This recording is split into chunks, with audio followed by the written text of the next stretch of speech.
Hello students, एड्यूमन channel पर आप सबका बहुत बहुत स्वागत है। आज के इस सेशन के अंदर हमने जो तुम्हारा चैप्टर 3 चल रहा है पब्लिक हेल्थ वाला, उसी को हम कंटिन्यू करेंगे। पब्लिक हेल्थ न्यूट्रिशन क्या होता है, आज हम उसके बारे में जानेंगे। तो चलिए स्टूडेंट, एड्यूमन चैनल के साथ ज़्यादा से ज़्यादा जुड़ जाइए। जो वीडियो का लिंक है वो अपने दोस्तों के साथ भी शेयर कीजिए ताकि आप सब लोगों को फ़ायदा मिल सके। क्योंकि इस क्लास के अंदर सिर्फ आपको पढ़ाया ही नहीं जाता है, बल्कि आपको जो इम्पोर्टेंट क्वेश्चन है, जहाँ से आपके एग्जाम में क्वेश्चन आ सकते हैं, वो चीज़ें भी डिस्कस करी जाती है। तो चलिए स्टूडेंट, शुरू करते हैं आज का अपना session. What is public health nutrition? Public health nutrition क्या है? Public health nutrition is the field of study that is concerned with promotion of good health through prevention of nutrient related illness problems in the population and the government policies and programs that are aimed at solving these problems। यानी कि तुम्हारे question आ सकता है what is public health nutrition, या फिर definition आ सकती है public health nutrition की। तो तुम्हें क्या लिखना है कि पब्लिक हेल्थ न्यूट्रिशन क्या है? एक ऐसा फील्ड है जिसमें किस चीज़ की स्टडी की जाती है?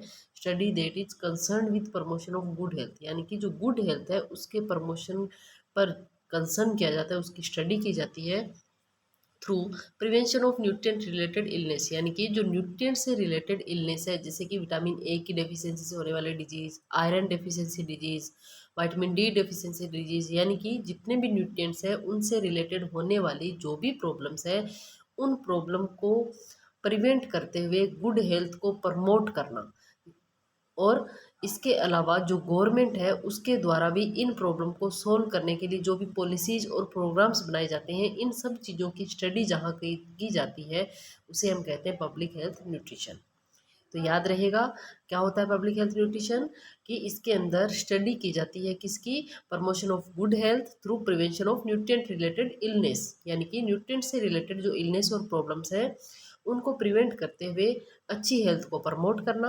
और इसके साथ ही साथ जो गवर्नमेंट द्वारा जो भी पॉलिसीज और प्रोग्राम इन प्रॉब्लम को सोल्व करने के लिए चलाए जाते हैं उनकी स्टडी करना, ये कहलाता है आपका पब्लिक हेल्थ न्यूट्रिशन। नेक्स्ट है पब्लिक हेल्थ न्यूट्रिशनिस्ट और professionals use large scale organised and multi approaches to solve the problems that affect the population that is large number of people for whom group action is necessary. जो public health nutritionist है या जो professionals हैं वो जो large जो population है हमारे पास, क्योंकि पॉपुलेशन तो बहुत ज़्यादा है, तो उस बहुत ज़्यादा पॉपुलेशन के लिए वो जो प्रॉब्लम को सॉल्व करने के लिए जो अप्रोच यूज करते हैं वो अप्रोच ऑर्गेनाइज्ड और मल्टी डिसिप्लिनरी अप्रोच होती है। तो क्वेश्चन आ सकता है कि कौन सी अप्रोच यूज की जाती है, तो आपका आंसर होना चाहिए organised and multidisciplinary approach जो है वो प्रॉब्लम को सॉल्व करने के लिए यूज की जाती है। That is large number of people for whom group action is necessary. Therefore, this field is multidisciplinary in nature and is built on the foundations of biological and social sciences। और ये जो field है ये multi disciplinary होता है nature में, और built on the foundation of biological and social sciences. और इसकी जो फाउंडेशन है बायोलॉजिकल एंड सोशल साइंसेज है, it differs from other field of nutrition. ये जो न्यूट्रिशन की दूसरी फील्ड है उनसे डिफरेंट है। कौन सा फील्ड? पब्लिक हेल्थ न्यूट्रिशन का जो फील्ड है ये न्यूट्रिशन के बाकी फील्ड से डिफर है। That is clinical nutrition and dietetics, because the professionals are required to address problems of the community public, specially the vulnerable group. ये क्यों डिफर है? क्योंकि जैसे मान लो क्लिनिकल न्यूट्रिशन की अगर हम बात करते हैं तो वहाँ पर हम किसी इंडिविजुअल पर्सन की बात कर रहे हैं। जैसे मान लो किसी पर्टिकुलर पर्सन को कोई डिजीज़ है, उस डिजीज़ को प्रिवेंट करना या ट्रीट करना या उसके लिए डाइट प्लान करना। जबकि पब्लिक हेल्थ न्यूट्रिशनिस्ट की बात आती है तो जो पब्लिक हेल्थ न्यूट्रिशनिस्ट है वो क्या करता है, वो एक पूरी होल कम्युनिटी को लेकर चलता है। या फिर जो वल्नरेबल ग्रुप है, वल्नरेबल ग्रुप का मतलब कौन कौन से होते हैं? जो चिल्ड्रन है वो आते हैं वल्नरेबल ग्रुप में, जो विमेन है वो आती है, और जो ओल्ड एज पीपल है वो किस में आते हैं? वल्नरेबल ग्रुप में आते हैं।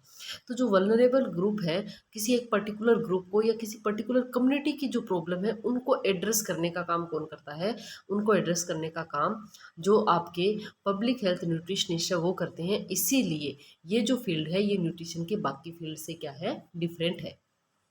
Public nutrition is a special body of knowledge derived from the nutritional, biological, behavioral, social and managerial science. और जो पब्लिक न्यूट्रिशन है वो एक स्पेशल बॉडी है नॉलेज का, जिसके अंदर न्यूट्रिशनल, बायोलॉजिकल, बिहेवियरल और सोशल एंड मैनेजरियल साइंस जो है उनको शामिल किया गया है. It can also be described as the art and science of promoting health and preventing disease. और इसीलिए यही कारण है क्योंकि इसमें हम बहुत सारी चीज़ों को पढ़ रहे हैं. हम इसमें साइंस को भी पढ़ रहे हैं, हम इसमें बायोलॉजिकल साइंस को भी पढ़ रहे हैं, हम इसमें जो है सोशल साइंस को भी पढ़ रहे हैं.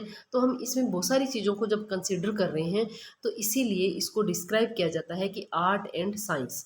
यानी कि जो होम साइंस है या जो पब्लिक हेल्थ न्यूट्रिशन है वो एक आर्ट और साइंस का कॉम्बिनेशन है जो कि हमारी हेल्थ को प्रमोट करता है, डिजीज़ को प्रिवेंट करता है और हमें एक लंबी लाइफ जीने के लिए तैयार करता है. और ये किसके माध्यम से होता है? थ्रू ऑर्गेनाइज्ड एफर्ट और एक्शन ऑफ सोसाइटी. और ये सब होता किसके माध्यम से है? जो सोसाइटी के द्वारा जो भी एफर्ट्स किए जाते हैं, जो भी एक्शन किए जाते हैं, उनके माध्यम से ये संभव होता है. नेक्स्ट है कम्युनिटी. कम्युनिटी क्या है? A community is a specific group of people who share common characteristics. यानी कि कम्युनिटी हम किसको कहेंगे? एक ऐसा पीपल का ग्रुप है जिनकी जो करेक्टरिस्टिक्स है वो कैसी होती है? सिमिलर होती है, सेम होती है. जैसे कि common language, expose to similar conditions, common lifestyle और सेम हेल्थ प्रॉब्लम. तो उस ग्रुप को हम क्या कहेंगे? हम कम्युनिटी कहेंगे. तो जो पब्लिक हेल्थ न्यूट्रिशनिस्ट होते हैं वो किसी पर्टिकुलर कम्युनिटी को या पर्टिकुलर जो ग्रुप ऑफ पीपल है उनको लेकर के चलता है. Any professional in the field of public nutrition has to promote good nutrition and और टू प्रिवेंट न्यूट्रिशनल प्रॉब्लम्स. कोई भी जो प्रोफेशनल होता है जो पब्लिक न्यूट्रिशन है उसके फील्ड में, वो गुड न्यूट्रिशन को प्रमोट करता है और जो न्यूट्रिशनल प्रॉब्लम्स है उनको प्रिवेंट करता है. For which it is important to identify the problems and its magnitude, understand how and why these problems occur. और जब उसका काम है कि गुड न्यूट्रिशन को प्रमोट करना और न्यूट्रिशनल प्रॉब्लम को प्रिवेंट करना, तो उसके लिए इम्पोर्टेंट हो जाता है कि जो भी प्रॉब्लम है उनको आइडेंटिफाई करना और ये जो प्रॉब्लम है ये क्यों और कैसे हो रही है इसको समझना और फिर उसके लिए स्ट्रेटजी प्लान करना और फिर एक्शन को इम्प्लीमेंट करना और देन एवेलुएट करना. जब भी हम किसी मैनेजमेंट की बात करते हैं, मैनेजमेंट कहीं पर भी जो है, चाहे वो हमारे घर को ले लो, घर का कोई काम का कोई मैनेजमेंट है, कोई छोटी सी पार्टी ऑर्गेनाइज करनी है उसका मैनेजमेंट है, या फिर कोई बड़े से बड़ा काम करना है. जब भी मैनेजमेंट की बात आती है तो सबसे पहले तो हम क्या करेंगे? सबसे पहले तो जो भी प्रॉब्लम है हम उस प्रॉब्लम को आइडेंटिफाई करेंगे. तो जो पब्लिक हेल्थ न्यूट्रिशनिस्ट है उसको सबसे पहले क्या करना पड़ेगा? उसको प्रॉब्लम को आइडेंटिफाई करना पड़ेगा. उस पर्टिकुलर ग्रुप या पर्टिकुलर कम्युनिटी में क्या प्रॉब्लम है उसको उसने आइडेंटिफाई कर लिया. फिर वो प्रॉब्लम क्यों क्रिएट हो रही है, क्यों बार बार ऐसा हो रहा है, उसको उसने समझ लिया. जब उसको ये दोनों बातें पता चल गई कि क्या प्रॉब्लम है और ये प्रॉब्लम क्यों हो रही है, अब वो क्या करेगा? अब वो अपने प्लान बनाएगा, अपनी स्ट्रेटजी प्लान करेगा. प्लान बनाया, प्लान बनाने के बाद में वो एक्शन इम्प्लीमेंट करेगा. यानी कि जो प्लानिंग थी वो तो कागजी रूप में बनी, अब उस कागजी रूप में बनी हुई प्लानिंग को वो इम्प्लीमेंट करेगा, यानी कि वो लागू करेगा. जब उसने उस प्लानिंग को इम्प्लीमेंट कर दिया, लागू कर दिया, उसके बाद में क्या होगा? उसका क्या इम्पैक्ट आया है उसको वो देखेगा, उसको वो चेक करेगा, उसका वो मूल्यांकन करेगा. तो ये सारी चीज़ें कौन करता है? कोई भी जो प्रोफेशनल होता है जो पब्लिक हेल्थ न्यूट्रिशन में काम करता है या पब्लिक हेल्थ न्यूट्रिशनिस्ट होता है, वो ये सारे काम करता है. In any society nutritional problems are not just link to food but to a variety of interacting और inter related factors at various levels which have been summarised. किसी भी सोसाइटी के अंदर जो न्यूट्रिशनल प्रॉब्लम्स है वो सिर्फ और सिर्फ फूड से लिंक नहीं होती है, बल्कि वो एक दूसरे से इंटरेक्टिंग या इंटर रिलेटेड होती है. जैसे कि फिगर जो 3.1 है उसके अंदर बताया गया है, while poverty is often the underlying cause the situation become worse when a substantial proportion of families do not have access to basic amenities. यानी कि जैसे मान लो अगर हम बात करते हैं पॉवर्टी की, तो पॉवर्टी की जो कंडीशन होती है उसमें क्या होता है कि जो भी फैमिलीज होती है उनकी जो बेसिक नीड है वही फुलफिल नहीं होती है. तो उस वजह से इस टाइप की सिचुएशन जो है वो क्रिएट हो जाती है. Rural household have less access to toilets. जो रूरल हाउस होल्ड है उनके पास टॉयलेट फैसिलिटी नहीं होती है. Poor sanitation result in loss of work days. और पुअर सैनिटेशन की वजह से भी जो प्रॉब्लम्स है वो देखने को हमें मिलती है। And further economic loss, further considerable proportion of the population does not have safe drinking water. और इसके अलावा बहुत सारे ऐसे लोग हैं जिनको जो ड्रिंकिंग वाटर है वो भी साफ या स्वच्छ ड्रिंकिंग वाटर नहीं मिलता है। Working days are lost each year due to waterborne disease. और इसीलिए वाटर बोर्न डिजीज की वजह से भी जो लाइफ के वर्किंग डेज है वो कम हो जाते हैं। As shown in figure 3.1, the factors related to nutritional problems range from economic factors। और ये जो न्यूट्रिशनल प्रॉब्लम है इनके लिए कौन कौन से फैक्टर रिस्पॉन्सिबल है, तो इसमें आता है आपके इकोनॉमिक फैक्टर। क्वेश्चन आ सकता है आपके कौन कौन से जो फैक्टर्स है वो न्यूट्रिशनल प्रॉब्लम के लिए रिस्पॉन्सिबल है, तो आपके पास आंसर होना चाहिए इकोनॉमिक फैक्टर, जिसमें अवेलेबिलिटी ऑफ फाइनेंशियल रिसोर्सेज, यानी कि हमारे पास फाइनेंशियल रिसोर्सेज अगर नहीं होंगे तो जो न्यूट्रिशनल प्रॉब्लम्स है वो हमें देखने को मिलेगी। फिर है एग्रीकल्चरल पॉलिसी, जो एग्रीकल्चरल जो फूड है उसका कितना प्रोडक्शन हो रहा है और जो फूड स्टफ है उसका क्या प्राइसेस है।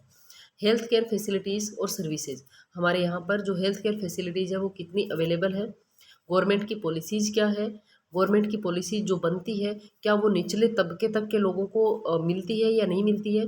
पॉलिटिकल विल, जो भी राजनेता होते हैं उनकी सोच।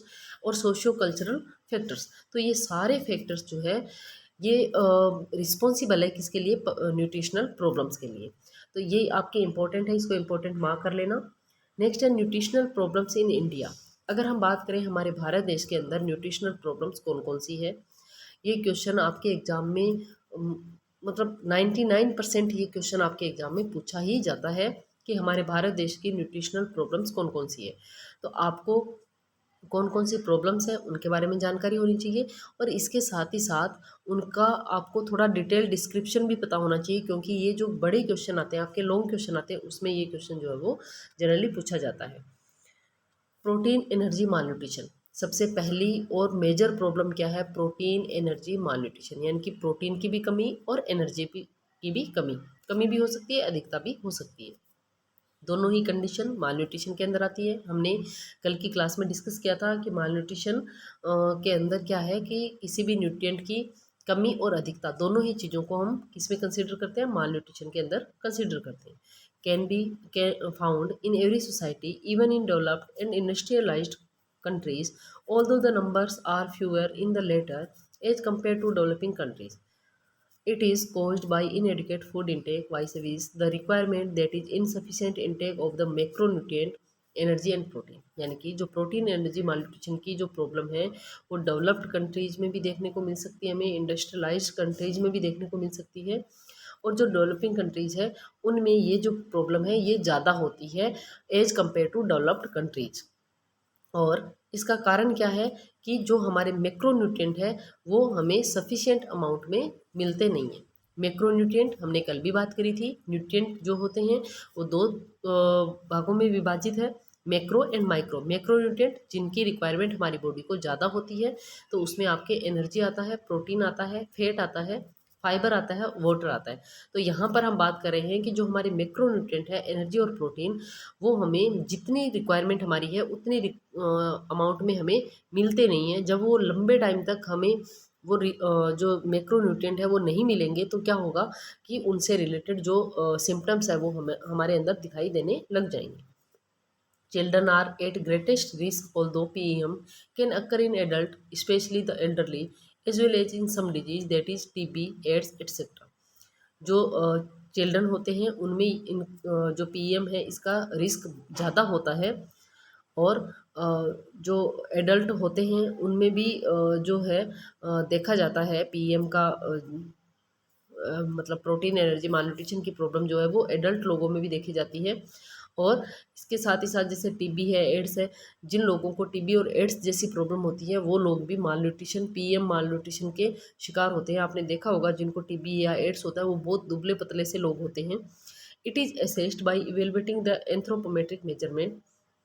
और इसका हम पता कैसे लगाएंगे कि पीएम का शिकार है या नहीं है, यानी कि प्रोटीन एनर्जी मालन्यूट्रिशन है या नहीं है, इसका हम पता कैसे लगाएंगे, हम इसका पता लगाएंगे एंथ्रोपोमेट्रिक मेजरमेंट। क्वेश्चन इंपॉर्टेंट है, इसको अंडरलाइन मार्क कर लेना कि आप पीईएम का को एसेस कैसे करोगे। तो आपको पीएम का एसेस करने के लिए एंथ्रोपोमेट्रिक मेजरमेंट करना पड़ेगा।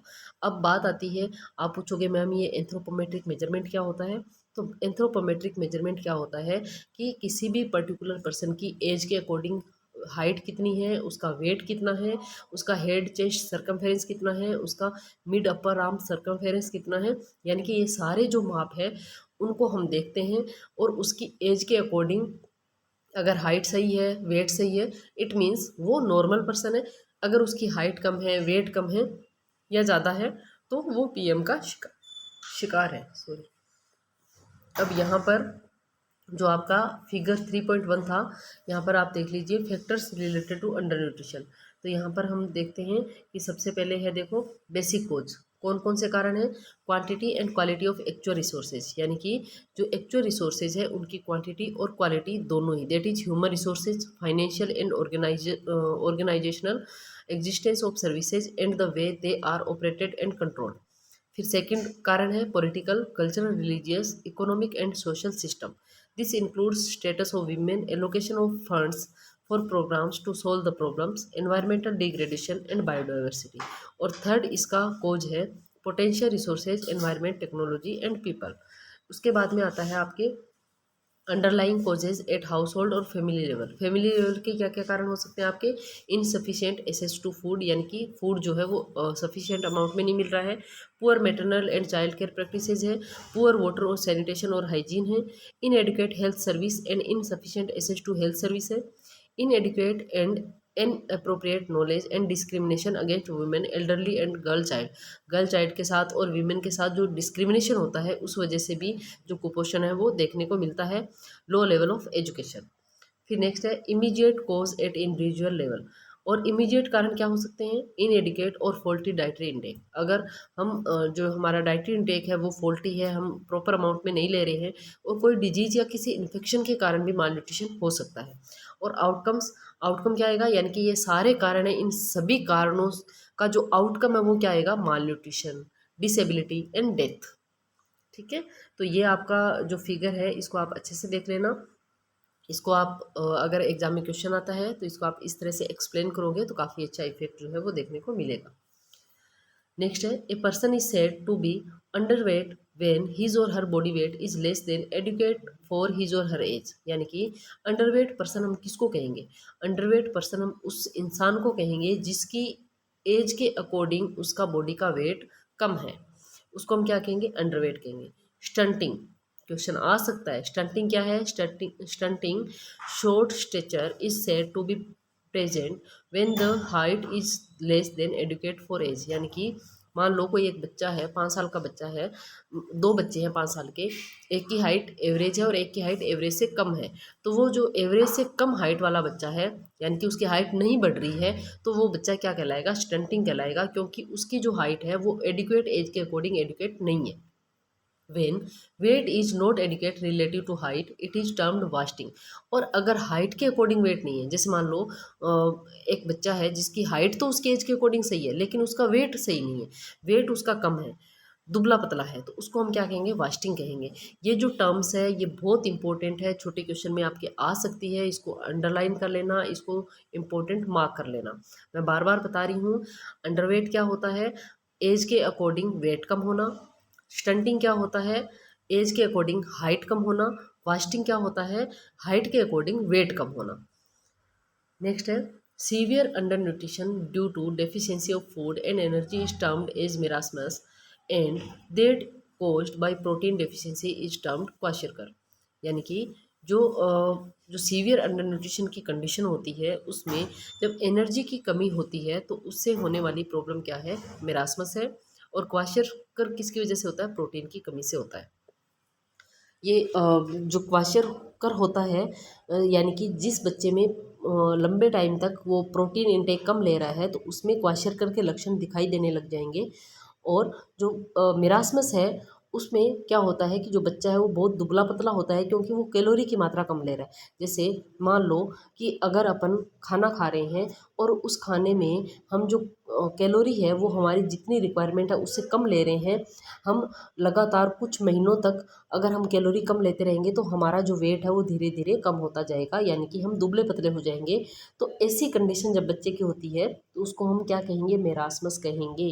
तो आपके एग्जाम में क्वेश्चन आ सकता है कि मेरास्मस किस कारण से होता है, एनर्जी की कमी के कारण होता है। नेक्स्ट है क्वाशरकर। क्वाशरकर किस कंडीशन में होता है, जब जो छोटा बच्चा होता है, जब उस बच्चे को प्रोटीन जो है वो प्रॉपर अमाउंट में नहीं मिलता है, उसकी जो प्रोटीन की रिक्वायरमेंट है वो पूरी नहीं होती है, तब उस बच्चे में क्वाशरकर की प्रॉब्लम जो है वो देखने को मिलती है। दिखने में वो बच्चा हेल्दी दिखेगा, लेकिन एक्चुअल में वो बच्चा हेल्दी होता नहीं, यानी कि वो दुबला पतला नहीं दिखेगा अपने को, लेकिन उसमें प्रोटीन की कमी होती है और वो बच्चा दिखने में हमें नॉर्मल बच्चों जैसा दिखाई देता है। नेक्स्ट है माइक्रोन्यूट्रिएंट डेफिशिएंसी। अब तक हमने पढ़ा मैक्रोन्यूट्रिएंट डेफिशिएंसी यानी कि प्रोटीन एनर्जी मालन्यूट्रिशन, क्योंकि प्रोटीन और एनर्जी दोनों ही क्या है, हमारे मैक्रोन्यूट्रिएंट है। अब हम पढ़ेंगे माइक्रोन्यूट्रिएंट डेफिशिएंसी। माइक्रोन्यूट्रिएंट में आपके जितने भी विटामिन और मिनरल है वो आ जाते हैं। तो कौन कौन से न्यूट्रिएंट की वजह से कौन कौन सी डिजीज होती है उसके बारे में हम देखेंगे। हमारे भारत देश के अंदर जो है वो माइक्रोन्यूट्रिएंट डेफिशिएंसी भी बहुत हद तक देखने को मिलती है। कल भी हमने पढ़ा था कि इसीलिए हमारे भारत देश को जो डेफिशिएंसी डिजीज़ है वो हमारे यहाँ पर ज़्यादा देखने को मिलती है। लेकिन आज के टाइम में जो ओबेसिटी है वो भी एक प्रॉब्लम है, इसलिए डबल बर्डन ऑफ मालन्यूट्रिशन हमारे भारत देश को फेस करना पड़ रहा है। अब बात आती है माइक्रोन्यूट्रिएंट डेफिशिएंसी की। माइक्रोन्यूट्रिएंट डेफिशिएंसी के लिए हमें एक टर्म यूज करते हैं जिसको हम कहते हैं हिडन हंगर। क्या कहते हैं, हिडन हंगर। क्वेश्चन आ सकता है आपके एग्जाम में, हिडन हंगर क्या है, माइक्रोन्यूट्रिएंट डेफिशिएंसी को हम क्या कहेंगे, हिडन हंगर कहेंगे। If the diet is deficient in energy and protein content, it is also likely to contain inadequate amount of other nutrients, especially micronutrient with minerals and vitamin. अगर आपकी diet, जो diet आप ले रहे हो वो diet, उसके अंदर एनर्जी कम है, उसके अंदर प्रोटीन कम है, तो ऑब्वियसली उसके अंदर बाकी के जो न्यूट्रिएंट है, जो माइक्रो न्यूट्रिएंट है, वो भी कम होंगे। जब आपकी एनर्जी और प्रोटीन ही उस डाइट से पूरे नहीं हो रहे हैं, इट मीन्स आपके मिनरल और विटामिन भी उस डाइट से पूरे नहीं होंगे। The term hidden hunger is use to refer to micronutrient deficiency. और यहाँ पर जो टर्म है हिडन हंगर वो किसके लिए यूज की जाती है, वो माइक्रोन्यूट्रिएंट डेफिशिएंसी के लिए यूज की जाती है। इस लाइन को अंडरलाइन कर लीजिए। The deficiencies of iron, vitamin A, iodine, zinc are the major public health concern. हमारे यहाँ पर जो जनरली जो डेफिशिएंसी देखने को मिलती है वो आयरन की है, विटामिन ए की है, आयोडीन की है, जिंक की है। In addition there is growing concern about deficiency of vitamin B12। और आजकल जो है वो विटामिन B12 की, फोलिक एसिड की, कैल्शियम की, विटामिन डी और राइबोफ्लेविन की डेफिशिएंसी भी देखने को मिलती है। Some micronutrient deficiencies of public health concern are described below. कुछ माइक्रोन्यूट्रिएंट डेफिशिएंसी है जो पब्लिक हेल्थ कंसर्न के लिए है, उनको हमने नीचे डिस्क्राइब कर रखा है। यहाँ पर आपको ये दिखाई दे रहा है, प्रोटीन एनर्जी मालन्यूट्रिशन। ये देख लीजिए, आपको एक बच्चा है जो मेरास्मस का शिकार है और एक बच्चा जो है वो क्वाशरकर का शिकार है। दूसरा जो है आपको माइक्रोन्यूट्रिएंट डेफिशिएंसी देखने को मिल रही है यहाँ पर आपको। नेक्स्ट है iron deficiency anaemia. Iron deficiency anaemia क्या होता है, यानी कि आयरन की कमी से होने वाली प्रॉब्लम। तो इसके बारे में हम पढ़ेंगे नेक्स्ट क्लास में। तब तक के लिए थैंक यू।